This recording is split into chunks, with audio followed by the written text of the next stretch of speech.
வணக்கம் அனைவருக்கும். சடனாக ஒரு முடிவு எடுத்துருக்கிறேன். ஆல்ரெடி எங்கிட்ட அவங்க ஃப்ரெண்டாக தான் இருக்கிறாங்க, உங்களுக்கு எல்லாத்துக்கும் தெரியும். ஏன்னா எனக்கு வந்து ரொம்ப ஹெல்த் ப்ராப்ளம் நிறைய போய்கிட்டே இருக்குது. என்னால் அதை வேலை செஞ்சு கண்ட்ரோல் பண்ண முடியல, வேலை செய்ய முடியல. ஒரு பக்கம் என்னுடைய உடல் இருக்கிற அந்த வியாதி கூட கண்ட்ரோல் பண்ணிக்க முடியல. சுகர் கண்ட்ரோல் ஆகலை, தைராய்டு கண்ட்ரோல் ஆகலை, சைக்காலஜி ப்ராப்ளம் அது கண்ட்ரோல் ஆகலை. இந்த மாதிரி எனக்கு ப்ராப்ளத்துக்கு மேலே ப்ராப்ளம் வந்துக்கிட்டே இருக்குது. ஏதோ ஒரு வழியில் எப்படியாவது குறைச்சிடலாம் அப்படின்னு நான் ட்ரை பண்ணி பார்க்குறேன், முடியல. அதனால நான் டக்குன்னு ஒரு முடிவு எடுத்துருக்கிறேன். படுத்திருந்த திடீர்னு இங்கே பாருங்களேன், வீட்டெல்லாம் பார்த்தா பாருங்க, காலையில் குழம்பு வைக்கலான்ட்டு வெள்ளைப்பூண்டு தொளித்தேன். சரி, வெள்ளைப்பூண்டு குழம்பாவது வச்சா கொஞ்சம் சுகரும் குறையும், கொலஸ்ட்ரால் எல்லாமே கொஞ்சம் குறையும். அதுக்காக ட்ரை பண்ணலாம் அப்படின்னு பண்ணேன். அது கொஞ்சம் தான் தொளிக்க முடிச்சு, அதுக்கு மேலே தொளிக்க முடியல. ரொம்ப டயர்டாகிடுச்சு. போய் படுக்கலான்ட்டு போய் படுத்துட்டேன். ரொம்ப நேரம் தூங்கிட்டேன். அதுக்கப்புறம் அந்த பொண்ணு வெண்ணிலா அதான் ஃபோன் பண்ணிச்சு. ஃபோன் பண்ணுங்காட்டி அதுக்கப்புறம் எந்திரிச்சிட்டு அப்புறம் எங்கள் பொண்ணுக்கிட்ட ஃபோன் பண்ணி பேசி பார்த்தேன். என்ன சொல்கிறது, எப்போ பேசுகிற மாதிரி ஆசீர்வாய் பாருங்கள், டாக்டர் பாருங்கள், ஊசி போடுங்க, ஏதோ சொல்லிச்சு. அது சொல்லிச்சு. அது என்ன சொல்ல போகுது. ஏன்னா எனக்குன்னு ஒரு இது இருக்குல்ல, நான் என்னுடைய உடம்பை நான் தான் பார்த்துக்கணும், நான் தான் எல்லாம் இது பண்ணணும். இந்த மாதிரி இருக்கிறப்ப எனக்கு டக்குன்னு ஒரு ஐடியா தோணுச்சு. ஏன் நம்ம மட்டும் தனியாகவே இருக்கணும்? நம்ம பிள்ளைய நமக்கு இல்லை, அவங்களுடைய லைஃப்பை அவங்க பார்க்குறாங்க. எப்பாதும் இஷ்டம் இருந்தால் போகலாம், இல்லைன்னா இல்லை. அவங்களுமே இஷ்டம் இருந்தால் வந்து பார்க்கலாம், இல்லைன்னா இல்லை. இது நான் எதுக்கு சொல்கிறேன் அப்படின்னா, ஒவ்வொரு நாள் கடந்து போக எனக்கு ரொம்ப ஹெல்த் ப்ராப்ளம் தான் வந்துக்கிட்டு இருந்துச்சு.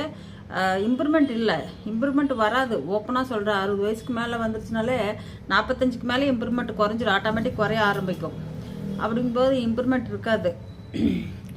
என் பிள்ளைக்கு எங்கள் அண்ணுக்கு வந்து சின்ன குழந்தைகள் மாதிரி தான் தோணும். அவங்களுக்கு 40 ஆகட்டும் 50 ஆகட்டும், நான் இருக்கிற வரைக்கும் எனக்கு சின்ன பிள்ளை எடுத்து தெரியும்.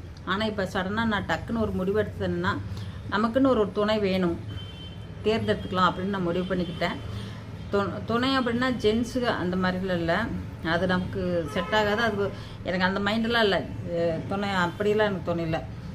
யாரோ ஒரு பொண்ணு ஒரு 35-30 அந்த ரேஞ்சில் சப்போஸ் கல்யாணம் பண்ணிட்டு ஹஸ்பண்ட் தான் இங்கே வாடா, அவங்க தனியாக நிறையா இருக்கிறாங்க, புட்டபர்த்தியில் தனியாக இருந்துக்கிட்டு வாழ்கிறாங்க. 30, 35, 20 அந்த மாதிரி நிறையா பொண்ணுகளாக இருக்காங்க இங்கே.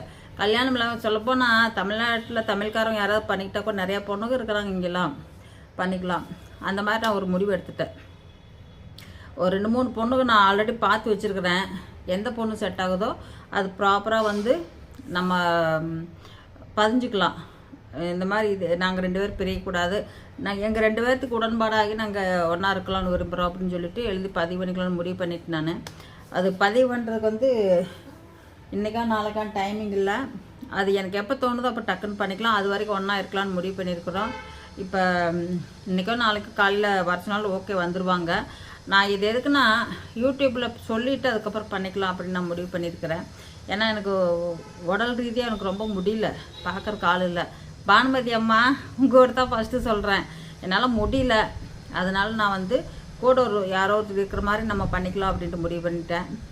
சட்ட ரீதியாக தான் இது. நம்ம ஏதோ என்கிட்ட இருக்கிறது அவங்களுக்கு கொடுத்துருவேன் லாஸ்ட்டில். சப்போஸ் சின்ன பொண்ணு தானே வரப்போகுது என்கிட்ட, என்னை பார்த்துக்கணும், என்னுடைய வேலையெல்லாம் கவனிச்சுக்கணும், எனக்கு சமையல் பண்ணி போட்டு நல்லா பார்த்துக்கணும். ஓகே, அதுக்கப்புறம் எனக்கு இருக்கிற சொத்துங்கிறது அந்த பொண்ணுக்கு அப்படியே கொடுத்துருவேன். தெலுங்கார பொண்ணு தான், அப்படியே கொடுத்துடலான்னு முடிவு பண்ணியிருக்கிறேன்.